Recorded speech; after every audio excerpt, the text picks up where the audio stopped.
প্রতিদিন দুশ্মন ষড়যন্ত্র করে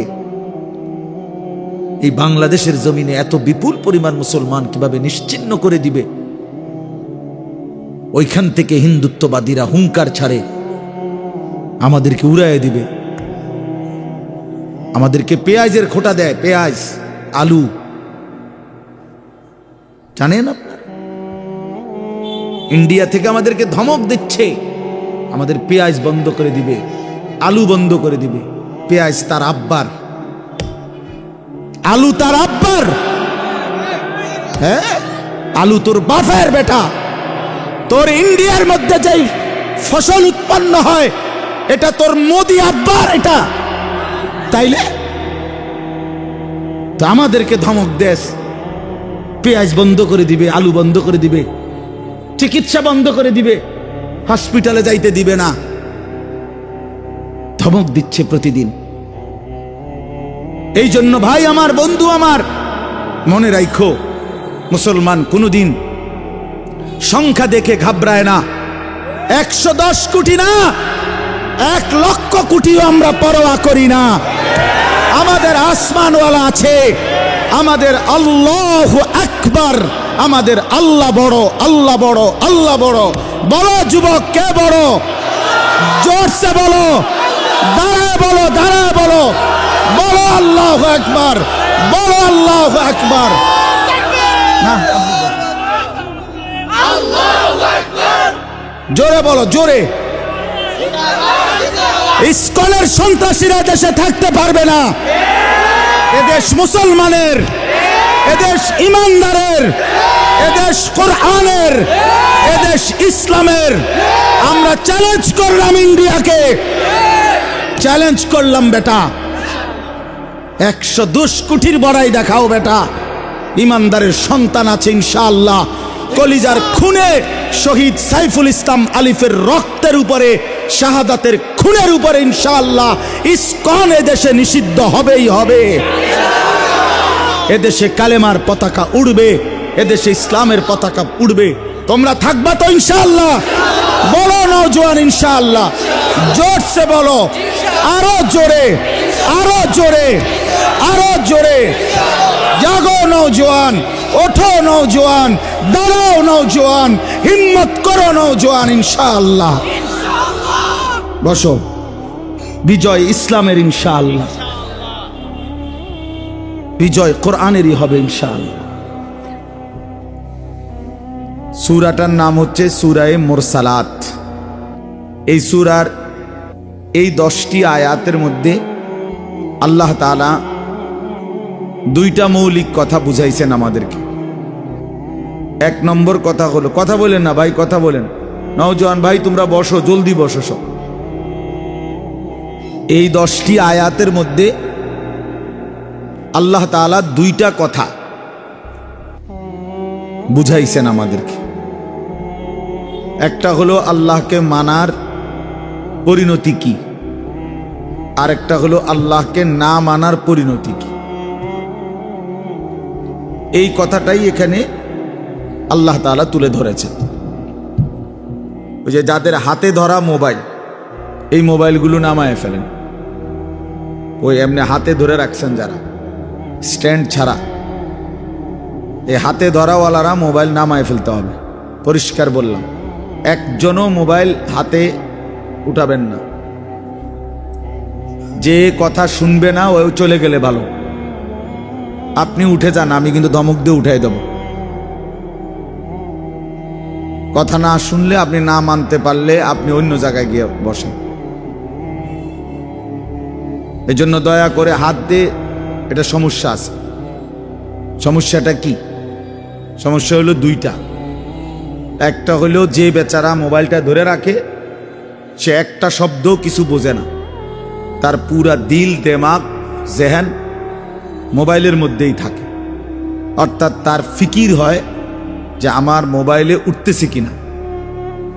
তো মোবাইলে তো উঠছে, ঠিক আছে, তো আপনার নিজের ফায়দা হলো কি?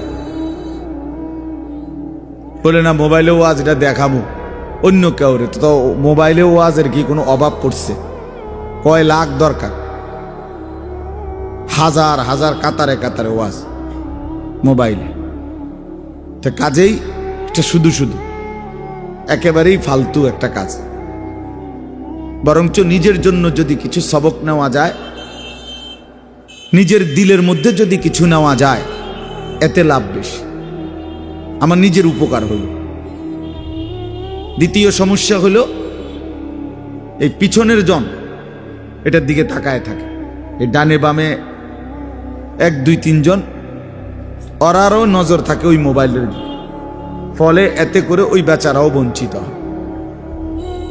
এই জন্য সবাই মিলে আমাদের চোখের দিকে তাকায়া আল্লাহর কথা শুনে, এটা বরকত হবে। নিজের ভালো দরকার, নিজের কল্যাণ দরকার, নিজের বিবেক, নিজের অনুভূতি দরকার। আমি যদি কিছুই উপলব্ধি না করি তো কি শুনলাম? 30 বছর জুমার বয়ান শুনে, 40 বছর ধরে জুমার বয়ান শুনতেছে, অথচ বেচারার কোনো পরিবর্তন নাই। তো এ কি জিন্দেগি? 30 বছর ধরে বয়ান শুনতেছে, অথচ কোনো চলাফেরা, আদব, আখলাক, চাল চলন, উঠা বসা, লেনদেন, আচরণ, উচ্চারণ কিছুতেই পরিবর্তন নাই। তো কি ফায়দা হল বলেন? এই জন্য দয়া করে কোরআনুল কারীম আমাদের জিন্দেগি পরিবর্তনের জন্য, জীবন সাজিয়ে তুলবার জন্য, হুদাল্লিন নাস, এটা মানুষের হেদায়েত, হুদাল্লিল মুত্তাকিন, যারা আল্লাহকে ভয় করতে চায়, আখিরাত পেতে চায়, জাহান্নাম থেকে বাঁচতে চায়, আল্লাহর নাফরমানি ছাড়তে চায়, জান্নাত পেতে চায়, আল্লাহ পাকের গোলামি আর বন্দিগি করতে চায়, আল্লাহ বলেন তাদের জন্য সুস্পষ্ট, পূর্ণাঙ্গ, নিখুঁত হেদায়েত। এখান থেকে জান্নাত, একদম নিখুঁত লোকেশন। কোরআনুল কারীম লোকেশন একদম নিখুঁত। কোরআনুল কারীম আল্লাহ তাআলা এই জন্যই নাজিল করছে। বহু সিফাত কোরআন শরীফের আল্লাহ তাআলা বলছে। মাউইজাতুন, এটা উপদেশ, বুশরা, এটা সুসংবাদ, রাহমাতুন, এটা রহমত, বাসাইরুল লিন্নাস, এটা মানুষের জন্য অন্তর্দৃষ্টি সম্পন্ন জ্ঞান, গভীর জ্ঞান, এটা তিবিয়ানান লিকুল্লি শাই, সমস্ত বিষয়ের পরিপূর্ণ বিস্তারিত বর্ণনা। এসব কোরআনের বৈশিষ্ট্য। মা ফাররাতনা ফিল কিতাবি মিন শাই, আল্লাহ তাআলা বলেন কোরআনুল কারীমের মধ্যে আমি কোনো কিছুর আলোচনা ছেড়ে দেইনি। আমার বান্দার কিয়ামত পর্যন্ত যত জরুরত সব আমি পূর্ণাঙ্গ করেছি, বিস্তারিত বলেছি, কোনো আলোচনা বাদ দেই নাই। দেখতে ছোট হলেও এতে পূর্ণাঙ্গ আলোচনা। আহসানাল হাদিস, আল্লাহ তাআলা বলেন কোরআনুল কারীম হচ্ছে সর্বোত্তম কথা। কিতাবান, কোরআনুল কারীম হচ্ছে এক মানুষের জিন্দেগীর সকল বিষয়ের পূর্ণাঙ্গ আলোচনা সমৃদ্ধ একটি বই, কিতাব, যার মধ্যে সব বিষয়ের পূর্ণাঙ্গ আলোচনা আছে। মুতাশাবিহান, কোরআনুল কারীম হচ্ছে প্রত্যেক কথা একটা আরেকটার সাথে চমৎকার মিলওয়ালা, এলোমেলো কোনো কথা নাই, উলট পালট কথা নাই, লটসর কথা নাই। মাসানি, কোরআনুল কারীম হচ্ছে আল্লাহ তাআলা বলেন বারবার তেলাওয়াতকৃত, পাঠকৃত কিতাব। এটাই একমাত্র কিতাব আসমানের নিচে জমিনের উপরে যেটা কোটি কোটি মানুষ প্রতিনিয়ত 24 ঘন্টা পড়তেছে। কারণ পৃথিবীতে একই সময় সূর্য ডুবে না, সময় এক মুহূর্তের একই হিসাবে না, এটাই আল্লাহর কুদরত। এখন যদিও রাত, আমাদের এখানে সব জায়গায় এখন রাত, সৌদি আরব আরো 3 ঘন্টা এখনো আলো বাকি আছে। ওখানে দেখেন গিয়ে প্রখর রোদ, অথবা আসরের পরের টাইম, তাহলে সেখানে তো এখনো আরো 2-2.5 ঘন্টা আলো আছে, কোথাও পূর্ণ দিন। তাহলে এই যে সময়ের ব্যবধান, তার মানে হলো আমাদের রাত 10টায় 11টায় মনে করেন আমাদের মাদ্রাসার পড়াশোনা বন্ধ হয়ে গেল, কিন্তু সারা পৃথিবীর থেকে বন্ধ হয় না। আল্লাহর জমিনের কোথাও না কোথাও আজান হচ্ছে, কোথাও না কোথাও নামাজ হচ্ছে, কোথাও না কোথাও জিকির হচ্ছে, কোথাও না কোথাও মালিকের কোরআন তেলাওয়াত হচ্ছে। এটা বন্ধ হয়ে গেলে পৃথিবীর নিঃশ্বাস বন্ধ হয়ে যাবে। আমাদের নিঃশ্বাস বন্ধ হয়ে গেলে, অক্সিজেন বন্ধ হয়ে গেলে যেমন জীবন চলে যাবে, আল্লাহ তাআলার জিকির, কোরআনুল করিমের তিলাওয়াত, আজান, সেজদা, আল্লাহর ইবাদত, আল্লাহর ডাক, এটা বন্ধ হয়ে গেলে পৃথিবীর নিঃশ্বাস বন্ধ হয়ে যাবে। তখন কিয়ামত হয়ে যাবে, পৃথিবী আর থাকবে না। এটা রাসূলুল্লাহ সাল্লাল্লাহু আলাইহি ওয়াসাল্লাম বলছেন, লা তাকুমুস সাআ হাত্তা ইউকালা ফিল আরদ আল্লাহ আল্লাহ। ততক্ষণ পর্যন্ত কিয়ামত হবে না যতক্ষণ পর্যন্ত জমিনে আল্লাহ আল্লাহ উচ্চারণ হবে। তাহলে বোঝা গেল এই আসমান ও জমিনের স্থায়িত্ব আল্লাহ পাকের নামের উপর, আল্লাহর কালামের তেলাওয়াতের উপর, আল্লাহ তাআলার জিকিরের উপরে। তো এই জন্য বাপ, আমরা প্রত্যেকেই এটা মনে রাখা চাই, কোরআনুল করিম আমাদের জিন্দেগি পরিবর্তনের জন্য কতভাবে যে আপনার আল্লাহ তাআলা কোরআনুল করিমের মধ্যে কোরআনুল করিমের বৈশিষ্ট্য তুলে ধরছেন বহুভাবে বহুভাবে বহুভাবে। কোরআনবিহীন জিন্দেগি একটা ফালতু জিন্দেগি। কোরআন তেলাওয়াত করতে পারে না, একেবারে দেখে দেখেও আল্লাহর কোরআন পড়তে পারে না, এটা ফালতু মুসলমান, একদম ফালতু লোক, এটা বাজে মানুষ, এটা আকামলা লোক, এটা বাত কতটি খায় আর ঘুম যায়, আসছে দুনিয়া চিত্তিয়া ঘুম যাইতে বলি, চিনছে বাতের থালা, ফাঙ্গাস আর তেলাপিয়া, বুঝেন নাই? এটাই চিনছে, দুনিয়া চিনছে, ভাত মাছ, বিল্ডিং ঘর দালান, পেশাব পায়খানা, যৌন চাহিদা পূরণ, জিফুত লইয়া কাবজাব, খালাস, এইটাই মনে করছে সে জীবন। অথচ এইটা কাফের মুশরিকদেরও জীবন, এটা জন্তু জানোয়ারেরও জীবন। সমস্ত বেঈমানও এই খাদ্য পানীয়, আহার নিদ্রা, কামাই রোজগারি, যৌন চাহিদা পূরণ, পেশাব পায়খানা, ঘুম ইত্যাদি নিয়েই ব্যস্ত। জন্তু জানোয়ারও এগুলো পূরণ নিয়ে ব্যস্ত। তা আমি যে মুসলমান, আমার আলাদা বিশেষত্ব কি? আমার আলাদা গুণাগুণ কি? বাতখানার নাম নি মুসলমান, বলেন, ঘুম যাওয়ার নাম নি মুসলমান। তো তাইলে বিল্ডিং করছেন আপনি, আমি একটা বিরাট মুসলমান হুজুর, আল্লাহর রহমতে 6 তলা বিল্ডিং করছি। আপনি 6 তলা বিল্ডিং করছেন? এই 4 তলা 6 তলা 10 তলা এই সমস্ত বিল্ডিং আমাদের বাংলাদেশে যেগুলো, ইউরোপ আমেরিকা এগুলা তো গণা তো ধরেন, তো গরু গরু মনে করেন, এগুলোরে তো তারা গরু গরু মনে করেন। আমার একজন পরিচিত আছে জাপানের থাকে, উনি আমার বলছে, হুজুর আপনারা যে সমস্ত প্রাইভেট কারে চলেন এগুলা দিয়ে আমাকে জাপানে ছাগল টানে, ছাগল টানে। তো এইখানে এগুলাতে আমি যদি বলি, মিয়া চিনেন কত বড় বক্তা, প্রাইভেট কার দিয়ে আসছি, ঠিক খামখেয়ালি মনে করছেন মিয়া? তো এইটা কি আসলে? প্রাইভেট কার দিয়ে আইলি কি, সে প্রাইভেট কার দিয়ে তো ছাগল টানে। তার মানে এখানে আহামরি কিছুই না, কিছুই না। এজন্য বাপ, মুসলমানের সন্তান আমরা, আমি একজন মুসলমান আজ এত বছর ধরে, অথচ আমি আমার মালিকের কোরআন পড়তে পারি না, আমার মালিকের নামটাই সুন্দর করে নিতে পারি না, আমার রসুলের শেখানো একটা দোয়া মুখস্থ বলতে পারি না। এর চাইতে দুর্ভাগ্য, বদনসিব আর কি হতে পারে? এর চাইতে ফালতু জীবন আর কি?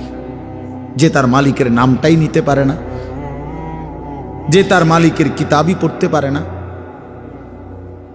যে রাসূলুল্লাহ সাল্লাল্লাহু আলাইহি ওয়াসাল্লামের শেখানো দোয়াই পড়তে পারে না, যার কলিজার ভিতরে আল্লাহর কোরআনই নাই, তার জীবনটা একেবারে একটা বেহুদা জীবন। একেবারে পরিষ্কার হাদিস, রাসূলুল্লাহ সাল্লাল্লাহু আলাইহি ওয়াসাল্লাম বলেন, ইন্নাল্লাযী লাইসা ফি জাওফিহি শাইউম মিনাল কোরআন কাল বাইতিল খারিব। নবী সাল্লাল্লাহু আলাইহি ওয়াসাল্লাম বলেন, যার অন্তরের মধ্যে আল্লাহর কোরআন নাই কিছু পরিমাণ, তো সে একটা বিরান ঘরের মতো, সারা বাড়ি আলগা বাড়ি। যে বাড়িতে মানুষ থাকে না, কুকুর বিড়াল থাকে, গরু ছাগল থাকে, যেই বাড়িতে সাপ বিচ্ছু থাকে, এখন আর মানুষ থাকে না, মানে বিরান ঘর। এটা ফেলে দিছে আর কি, এই ঘরে ওনার এরা নতুন ঘর বাইন্দা মনে করেন চলে আসছে। এখন ওই পুরান ঘর যেটা আলগা পড়ে আছে, এটার মধ্যে এখন আর মানুষ কেউ থাকে না, তো এটার মধ্যে আপনার কুকুর বিড়াল থাকে, সাপ বিচ্ছু থাকে, এই সমস্ত পোকামাকড় থাকে। এইটারে কয় বাইতুল খারিব, বিরান ঘর, সারা বাড়ি। আপনারা কি কোন আমি জানি না, আপনাদের অঞ্চলে কি বলে কোন? সারা বাড়ি বুঝছেন তো কথা, এটা না ও তো সারছে, বুঝলেই। এই সারা বাড়ি রাসূলুল্লাহ সাল্লাল্লাহু আলাইহি সাল্লাম বলেন, যেই দিলে আল্লাহর কোরআন নাই, ওইটা গরু ছাগলের ঘর, ওখানে মানুষ থাকে না। সেই দিলে মানুষ থাকে না, জন্তু জানোয়ার থাকে, সাপ বিচ্ছু থাকে। সেই দিলের মধ্যে চতুষ্পদ জন্তু জানোয়ার থাকে, মানুষ থাকে না। এই জন্য কোরআনুল কারীম বিহীন মানুষ হয় না, কোনো সিস্টেম নেই। সেজদা বিহীন মানুষ হয় না, যার মধ্যে সেজদা নাই ওই মানুষ না, সোজা কথা, ও মানুষ। উলাইকা কাল আনআম, সে চতুষ্পদ জন্তু অথবা তার চাইতে নিকৃষ্ট, মানে অথবা তার কোনো পরিচয়ই নেই। চতুষ্পদ জন্তু তো একটা লেভেল হইছে, তো গরু ছাগল না, গরু ছাগলও না, তো বলে কি না কিও না, বুঝেন না আপনি কথা। আপনি যদি বলেন যে এ তো গরু ছাগলও না, তাহলে হেতে কি না, হেতে কিও না, কিচ্ছুই নাই, কিছুই নাই।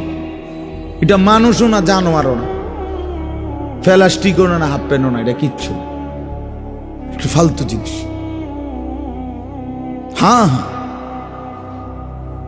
যে দিল আল্লাহকে নিয়ে ভাবে না, যেই কান আল্লাহর কথা শোনে না, যেই চোখ আল্লাহর কালাম, আল্লাহর ঘর, আল্লাহর কুদরতের চারদিকের নিদর্শন দেখে না, বিশ্বাস করেন ছেলেরা, তোমরাও বিশ্বাস করো, উলাইকা কাল আনআম, আল্লাহ বলছে ওরা শুধুই কেবল জানোয়ার, জানোয়ার, জানোয়ার, এরা জানোয়ার। বাল হুম আদাল, বরং তার চাইতে নিকৃষ্ট, তার চাইতে নিকৃষ্ট এটা। অতএব যে কপালে সেজদা নাই, ওই কোনো মানুষ না, বেনামাজি কোনো মানুষে না, মানুষের জাতে না, এটা কোনো মানুষের জাতে না। সাফ কথা বলে। যদি তর্ক করার খেয়াল থাকে, তোমার কাছে কোনো যুক্তি থাকে, চলো আমি শুনতে রাজি, বলো, তুমি যুক্তি দাও যে হুজুর আমার কাছে যুক্তি আছে, হ্যাঁ বলো। জীববিজ্ঞান পদার্থ বিজ্ঞানের দৃষ্টিতেই বুঝায় দাও। এই জন্য আল্লাহর কোরআন বলছেন, আল্লাহ নবী সাল্লাল্লাহু আলাইহি ওয়াসাল্লামকে আল্লাহ তাআলা বলছে, বন্ধু মনের ইচ্ছা মতো চলে, আমার হুকুম আপনার তরিকা বিহীন যে চলে, আমি আল্লাহ বলে দিলাম আপনাকে, আমি কিন্তু তার কোনো দায়িত্ব নেব না, আমনে পারলে নিয়ে। জানে এর চাইতে সাংঘাতিক কথা কি হইতে পারে? নবীজিকে আল্লাহ বলছে, আমনের মনে করলে আপনি নিয়েন তার দায়িত্ব, বাকি আমি নাই, এমন অসভ্যের লগে আমি নাই। আর আইতা মানিত্তাখাযা ইলাহাহু হাওয়াহু আফা আনতা তাকুনু আলাইহি ওয়াকিলা। এই যে সরাসরি কোরআনের আয়াত, আল্লাহ বলে, বন্ধু যে তার মনের ইচ্ছা খেয়াল খুশি, আমার মনে যা চাই আমি তাই করব, কিসের হালাল কিসের হারাম কিসের পাক, কিসের নাফাক, কিসের জায়েজ, কিসের না জায়েজ। আমার বোনও দেখবো, মানুষের বেডিও দেখবো, আমার নিজের স্ত্রীকেও দেখবো, মানুষের বেডিরও দেখবো, নিজের মাকেও দেখবো, মানুষের মহিলাকেও দেখবো। সব, কোনো হালাল হারাম কিছু নাই, কোনো পাক নাফাকের কিছু নাই। মুতে ধরছে, মুত্তা লাইলাম, সেন্টান দিয়ে হাঁটা ধরলাম। আরে ভাই তুমি তো নাপাক হয়ে যাবে, দৌড়ো বেটা, নাফাক কি আবার? মুতে ধরছে, মুত্তা লাইছি, আবার নাফাক কি?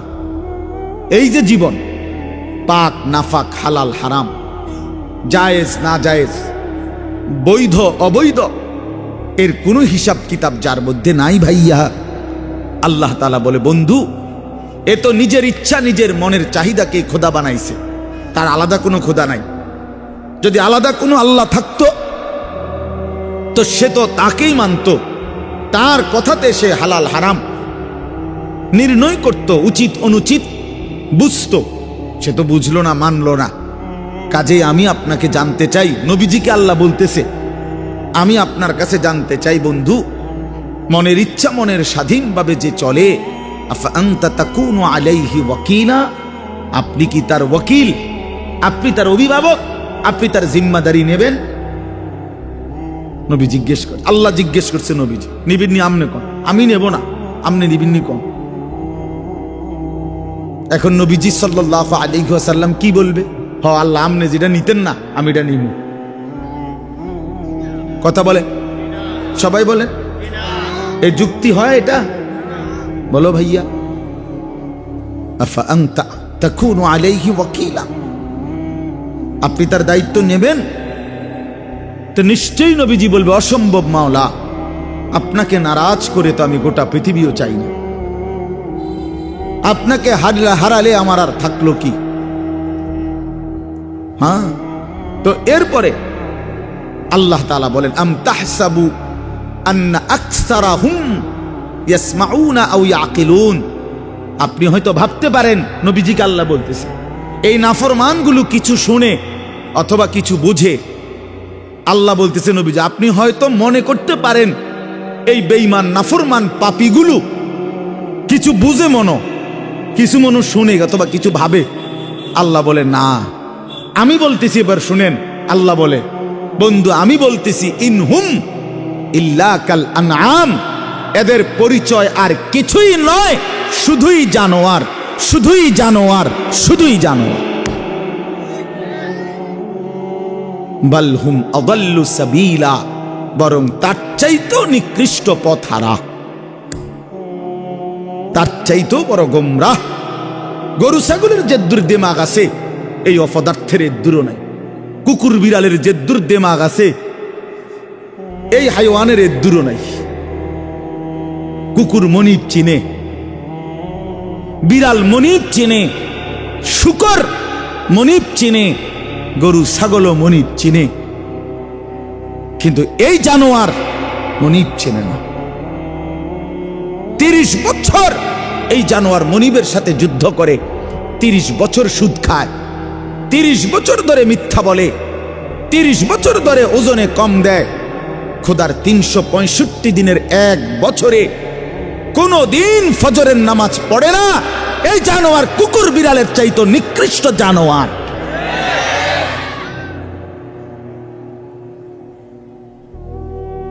তো মানুষের বাচ্চা দূরে থাক, পরের খবর। এক জন্তু জানোয়ার যেতটুকু মনিব চিনে, এই জানোয়ার এটাও চেনে না। এক বছরে কোনোদিন মনে পড়বে না একটা মুসলমানের বাচ্চা। আরে কিও ভাই, আমার কাছে রীতিমতো এটা গবেষণার বস্তু মনে হয় যে এটা কিভাবে সম্ভব, এটা কিভাবে সম্ভব, এটা কিভাবে সম্ভব যে একটা বছর চলে গেছে, এই নাফরমান কোনোদিন ফজরের নামাজ পড়ে নাই। এটা মানুষের বাচ্চা কেমনে? আমার এটা মাথাতে ধরেন, কেমনে মানুষের বাচ্চা হইল? ওরে মানুষের বাচ্চা কেন বলবে? ওই জানোয়ার না তো কে জানোয়ার?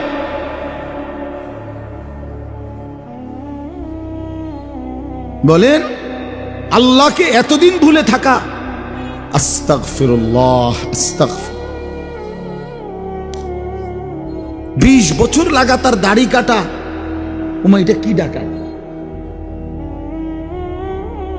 এবারটা কেমন শক্ত ডাকায়, চিন্তা করছেন না আপনি? তার কলজা কত শক্ত।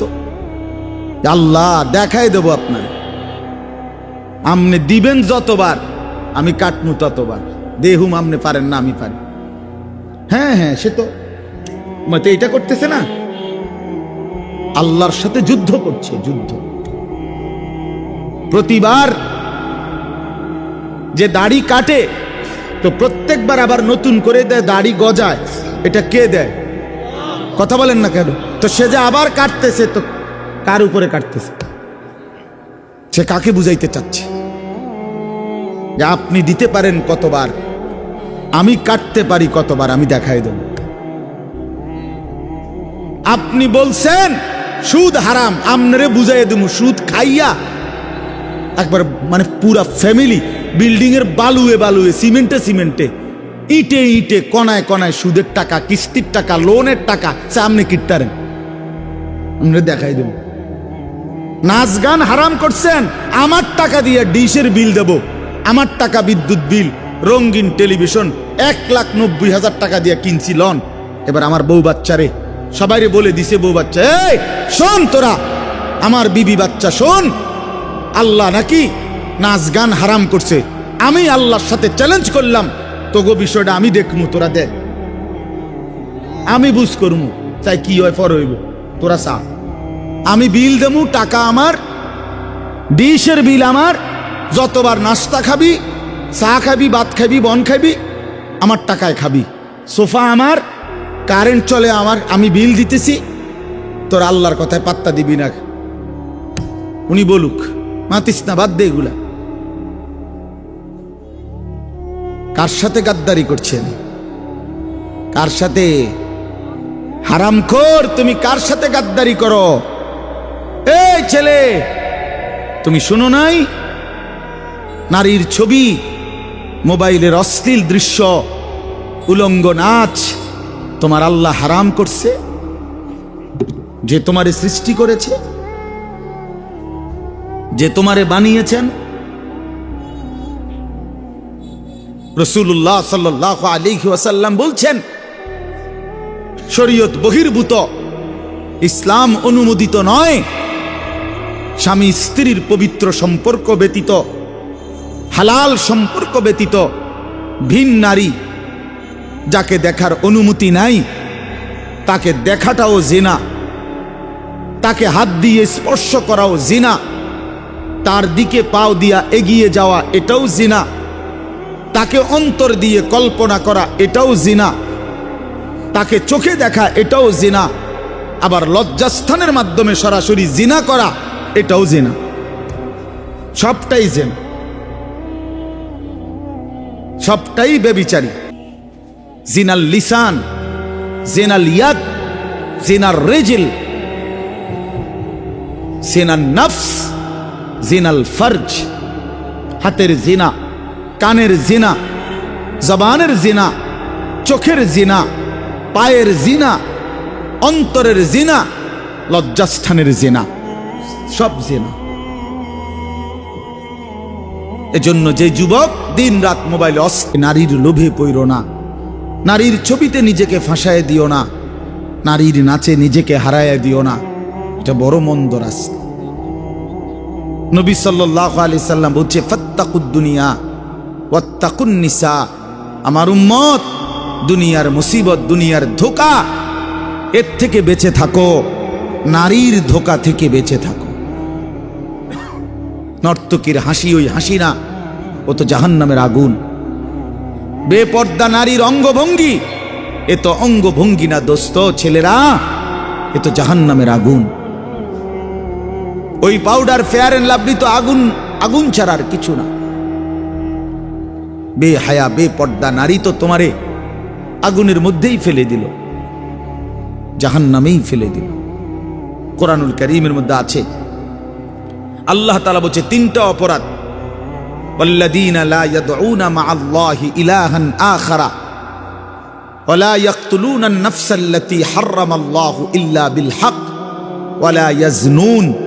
এই তিনটা অপরাধ। এক, আল্লাহর সাথে শিরিক, 2 অন্যায়ভাবে কাউকে হত্যা করা, 3 জিনা এবং ব্যভিচার করা। আল্লাহ বলেন এই 3টি অপরাধ যে করবে, সূরা ফুরকানের মধ্যে আছে আমান ইয়াফআল যালিকা ইয়ালকা আসামা।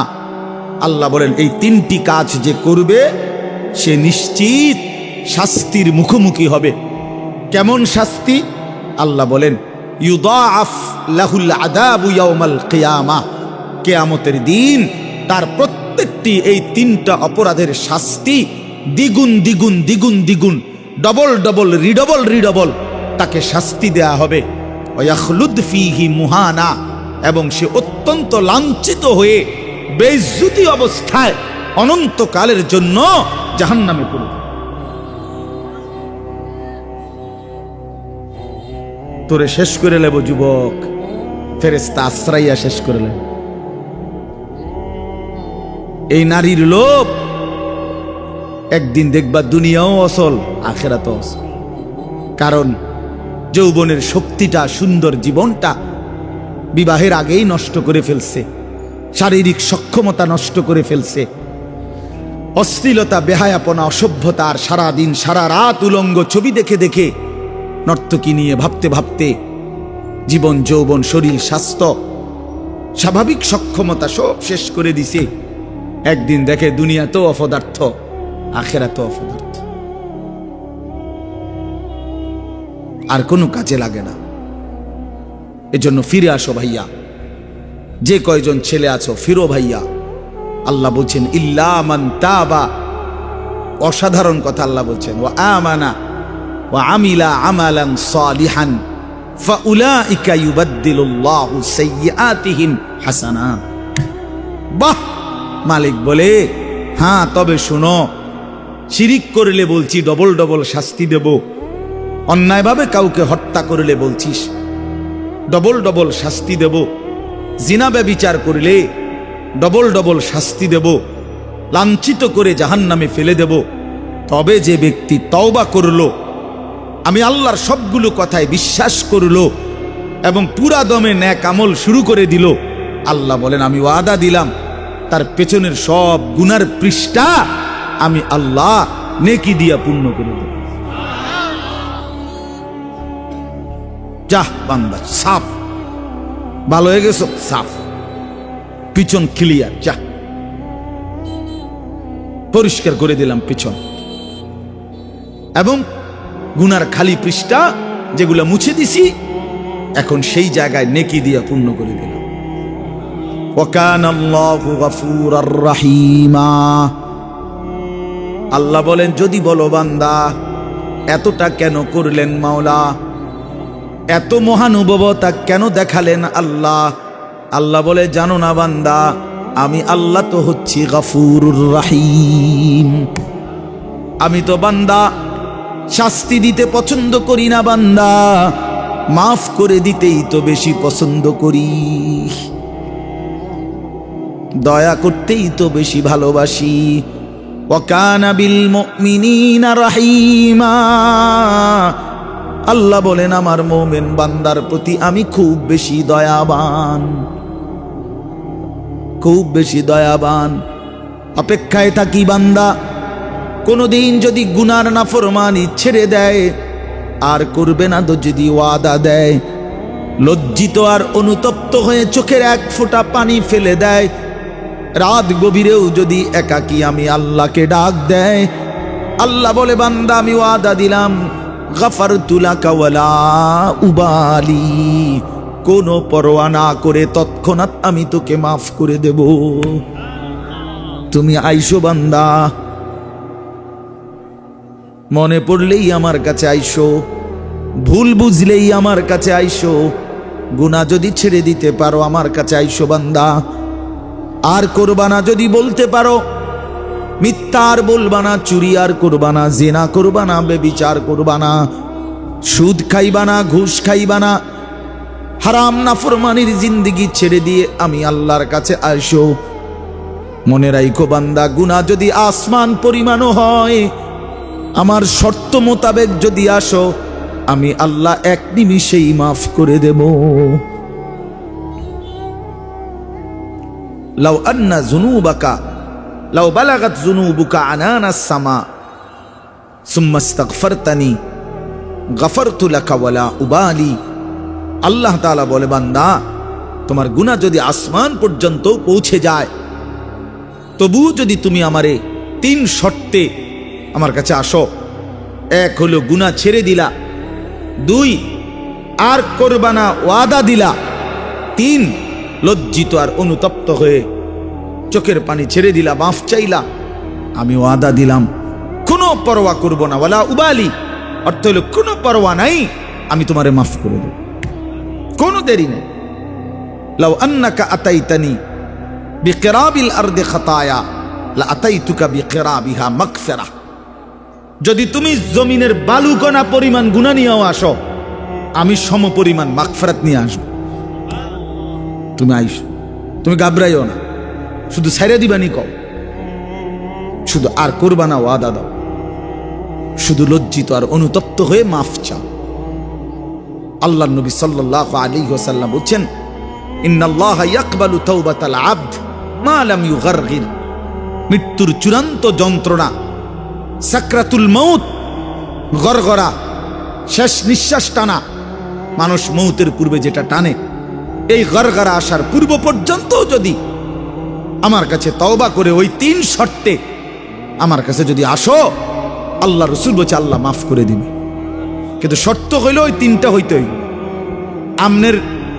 আমনের ভিতরে ইয়াকিন, আমনে কোনো বাটফারি ছাড়তেন না, আমনে যেমনি আছেন এমনি এমনি হুজুরের লগে তালে তালে ডোলে আস্তাগফিরুল্লাহ রাব্বি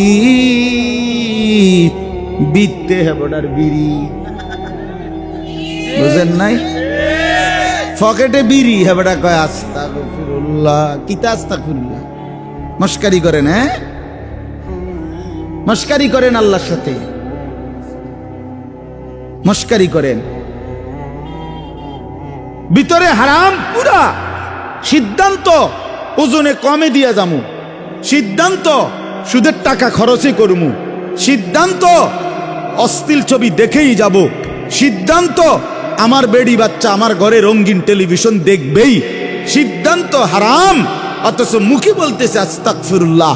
আল্লাহ তাআলা বলে, বান্দা তুই আসিস কবরে, তোরে টাঙ্গাইয়া ফিটমু আমি, একটা পাড়ি দিবে আমার ফেরেশতা, এক এক বাড়িতে 7 তবক জমিনের নিচে ডাইবা যাবি, আবার উঠবি, আবার মারবে, আবার ডাববি, এভাবে কিয়ামত পর্যন্ত আমার একজন ফেরেশতা, যে অন্ধ, যে কানে শোনে না, যে কথা বলতে জানে না, বোবা বধির অন্ধ সাহাবীকে দিয়ে আমি তোরে কবরে কিয়ামত পর্যন্ত তোরে লোহার মুগুর, লোহার গুর্জ দিয়ে আঘাত করতে থাকবো। বান্দা তুমি আমারে কি মনে করছো? হ্যাঁ, ওয়ায়ুদরাবু লাহু বিমিতরাকাতিন মিন হাদিদ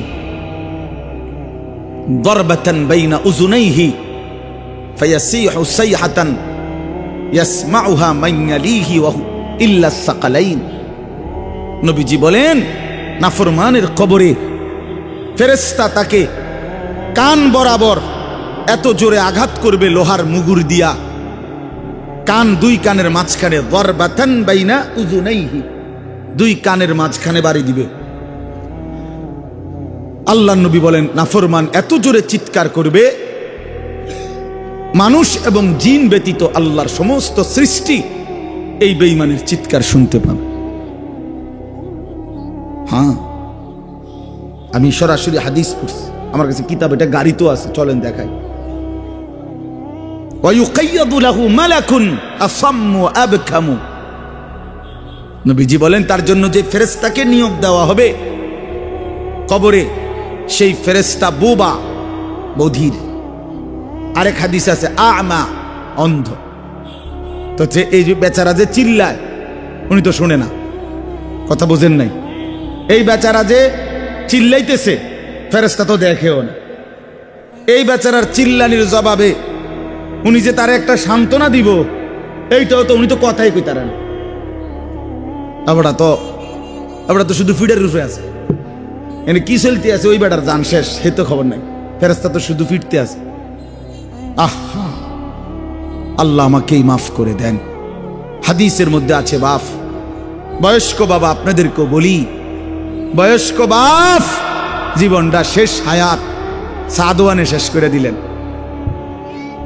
বয়স্ক মানুষ জিফুত সব যখন মোটামুটি আয় রোজগার শুরু করে এবার অসংখ্য মানুষ চা দোকানদারের সাথে চুক্তি করে, চা দোকানদার ভাই এ আল্লাহর যে কয়দিন হায়াত দেয় আল্লাহর রহমতে দোয়া করেন, এই 3টা 4টার দিকে আমু আমনের কাছে রাত 9টা 10টা পর্যন্ত যতক্ষণ শৈল্যে কুলায় আমনের চা দোয়ানে বইয়ে থাকমু, বন খামু, বিড়ি খামু, চা খামু, আলুর চপ, পেঁয়াজু আর কি। আর টেলিভিশন শৈল্যে যে দূর পারি অন্তার এই বয়স নাই, তারপরেও চাইলাম পুরান কথা তো মনে হইব কমপক্ষে। এই জন্য এই অসভ্যতা, 60 বছর বয়স এখনো বিড়ি খায়, 60 বছর বয়স এখনো কথায় কথায় গালি দেয়, 60 বছর বয়স এখনো হারামের রোজগার করে, 60 বছর এখনো চা দোকানে নর্তকীর নাচ আর নাটক সিনেমা দেখে। এই লোক কি পরিমাণ অসভ্যতা! এই লোকের গুনাহ কত ভারী চিন্তা করেন। গুনাহ শুরু করছে মনে 14 বছর থেকে, নাফরমানি শুরু করছে আজকে 15 বছর থেকে, বয়স হয়ে গেছে 60, আজও ফিরবার সময় হয় নাই, এখনো কবর মনে পড়ে নাই, এখনো আখিরাত মনে পড়ে নাই। হায় দুর্ভাগা বাবা, আর কোন দিন মনে পড়বে বলে? আর কোন দিন, আর কখন? আল্লাহকুমুত তাকাসুর হাত্তা যুরতুমুল মাকাবির। কোরআন শরীফে আছে, আল্লাহ বলছে বান্দা আল্লাহকুমুত তাকাসুর, দুনিয়ার লোভ, দুনিয়ার নেশা বাড়ানোর প্রতিযোগিতা, আরো গাড়ি, আরো বাড়ি, আরো বিল্ডিং, আরো দালান, আরো জায়গা, আরো জমি, আরো ক্ষেত, আরো ফসল, আরো নেতাগিরি, আরো মাতব্বরি, আরো অহংকার, জি ফুত এই নিয়ে বাড়াবাড়ি। আল্লাহ তাআলা বলে সব এগুলো তোমাদেরকে ডুবাইয়া দিল, আখিরাত ভুলাইয়া দিল। হাত্তা যুরতুমুল মাকাবির, এভাবেই একদিন কবরেই পৌঁছে গেলা, একদিন তো কবরেই পৌঁছে গেলা। কাল্লা সাউফা তা'লামুন, আল্লাহ বলে সাবধান বান্দা, এই কবরে আসলেই তুমি জানতে পারবা তোমার নাফরমানির শাস্তি কি। সুম্মা কাল্লা সাউফা তা'লামুন, আবারও জানতে পারবা হাসরের ময়দানে জাহান্নামের শাস্তি দিয়া তোমার নাফরমানির পরিণতি কি। 2 বার বলছেন আল্লাহ, একবার বলছে কবরে জানতে পারবা তোমার নাফরমানির শাস্তি কি, আরেকবার জাহান্নামে জানতে পারবা হাসরে তোমার নাফরমানির শাস্তি কি। সামান্য কয়টা বুট বেচতে বেচতে বেচারা 1 ওয়াক্ত নামাজ পড়ে না, কদ্দুর চা বেচে, 2টা বন বেচে, বেচারা 1 ওয়াক্ত নামাজ পড়ে না। একটা অটো চালায়, নামাজ পড়ে না। একটা সিএনজি চালায়, নামাজ পড়ে না। 12,000 14,000 টাকার একটা বেতন, এই কদ্দুর চাকরি করে, এটুকুর জন্য একটা নামাজ, একটা সেজদা দেয় না আল্লাহকে। হায় রে নাফরমান, কি পাইয়া আল্লাহরে ভুলে গেল। এই একটা বুটমুড়ির দোকান, একটা বন বিড়ির দোকান, একটা অটো, একটা সিএনজি, 12,000 14,000 20,000 টাকার একটা সামান্য চাকরি, এই সামান্য এটুকুর জন্য আল্লাহকে ছেড়ে দিলেন, আখিরাতকে ভুলে গেলেন। আস্তাগফিরুল্লাহ, আস্তাগফিরুল্লাহ। প্রিয় ভাই আমার, ছেলেরা আমার, তোমাদেরকে বলি ভাইয়া, 12,000 টাকার একটা বড় মোবাইল অথবা 18,000 টাকা 20,000 টাকার একটা মোবাইল পাইয়া আল্লাহকে এভাবে ভুলে গেলা। নিজের চরিত্র, নিজের ইজ্জত, নিজের আত্মমর্যাদা, নিজের বংশের মর্যাদা, বাবা মায়ের সম্মান, ইসলামের সম্মান, আল্লাহর কথা, রসুলের কথা, কবর, মরণ, আখিরাত সব ভুলে গেলা ভাইয়া। এই মাত্র 20,000 টাকার কাছে এভাবে হেরে গেলা, এভাবে চরিত্রহীন হয়ে গেলা। সারা দিন নাই, রাত নাই। আমাদের ছেলেগুলোর দিকে তাকাইলে মায়া হয়। সারাটা দিন হাঁটে, বসে, চলে, ফিরে, শুধু মোবাইল, শুধু মোবাইল, শুধু মোবাইল, শুধু রাতকে রাত, সারা রাত। ওই দেখেন ওই অপদার্থ কি করে, দেখেন, দেখছেন, দেখছেন ভাই কি পরিমাণ অপদার্থ, দেখেন কি পরিমাণ বেহায়া, চিন্তা করছেন? হ্যাঁ, এটাই জীবন। কিসের ইসলাম? কে বলে কি বলে? আমার মোবাইল, আমি আছি, আমার মোবাইল আছে, এমবি আছে, চার্জ আছে, খালাস। আর কি আর কি বলে? এই অসভ্যতার শেষ কোথায়? এই নোংরামির শেষ কোথায় বলেন? আমাদের এই প্রজন্ম গিয়ে থামবে কোথায়? 12 বছর 14 বছরের ছেলে যদি দিন রাত এভাবে মোবাইল ব্যবহার করে, তার ভবিষ্যৎ কি? তার আগামীর সম্ভাবনা কি? আগামীর পরিণতি কি বাপ? আপনারা যারা বাবারা এই যে সন্তানগুলো রেখে যাচ্ছেন, এদের ভবিষ্যৎ কি? যে একটা ওয়াক্ত নামাজ পড়ে না, যে আল্লাহর কোরআন পড়ে না। আল্লাহ আমাদেরকে বুঝ দান করেন, আল্লাহ আমাদের দিল দান করেন, আল্লাহ তাআলা আমাদেরকে ফিকির দান করেন। আমার ভাই, আমার বাবা, আমার তাইলে মূল বক্তব্য হলো, আমাদের জিন্দেগির একটা মূল বিষয়, আমরা মুসলমান হিসাবে আমাদের মৌলিক দায়িত্বই হলো দুইটা জিনিস। একটা হলো গুনাহ বর্জন, আরেকটা হলো আল্লাহ তাআলার হুকুম পালন। এটাই আমগো জিন্দেগি। ভাল লাগলেও এটাই কাম, ভালো না লাগলেও এটা কাম। মন মতো হইলেও এটাই জীবন, মন মতো না হইলেও এটা জীবন। কথা বুঝেন নাই? নামাজ আমারে পড়তেই হবে। এবার যত কষ্টই লাগুক, যত ক্লান্তি লাগুক, আমাকে পড়তেই হবে। সুদ, ঘুষ, মিথ্যা, হারাম রোজগার আমার ছাড়তেই হবে। এবার আমার সামনে বাকি সবাই লক্ষ কোটি টাকার, মিলিয়ন মিলিয়ন টাকার মালিক হয়ে যাক, কিন্তু আমার যেহেতু অনুমতি নাই, আমি এটা যাওয়া যাবে না। এটাই মুসলমান, এটাই জীবন, এটাই তাকওয়া। আল্লাহ তাআলা আমাদের কাছে এটাই চায়, বান্দা গুনাহ বর্জন করো, আমার হুকুম পালন করো, বিনিময়ে আমি আল্লাহর কাছ থেকে অনন্তকালের জান্নাত বুঝে নাও। এটাকেই বলে তাকওয়া।